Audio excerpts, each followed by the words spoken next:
Yan guys, good morning. Ayun, update tayo ng umaga. So, minukbang na ng mga crayfish yung dahon ng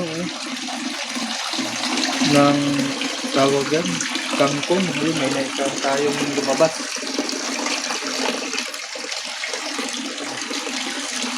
Dalawa yung sila talaga yun. Ayun, nag-aaway yung dalawa. Hindi ko alam kung nag-aaway, territorial talaga tinatawag niya. Pagka ganyan, nag-aagawan sa isang taguan. Ang dami naman nilang taguan dito. Doon talaga nila gustong gusto.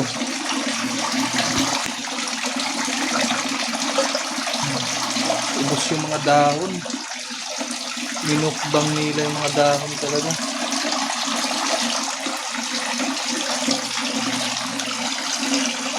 Yung iba, yung mga pinagkainan nila, hindi nila ito, maubos na rin mga dahon. Basta rin, pumasok yung dalawa sa loob. Kung wala yung dalawa, nandun sa loob, nagbimbangan yun siguro. Diba? Wala na yung dalawa.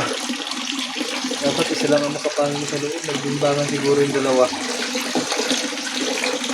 Agang bimbangan na. Mga malalaking crayfish, nagtago.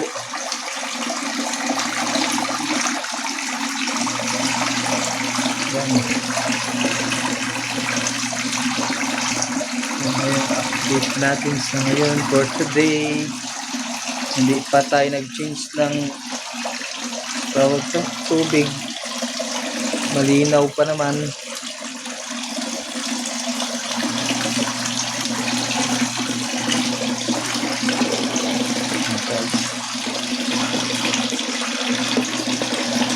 Dami ko rin na naubos na dami. Ito yung isa. Isa nga lang yung nagwagi. Yung isa pala dito sa kabila pumasok. Block lang nilagay ko muna dyan. Dito tayo nakabili ng mga PVC. Susunod ayun, dalawa na naman. Yun, may nag-aaway. Masiga talaga yung isa.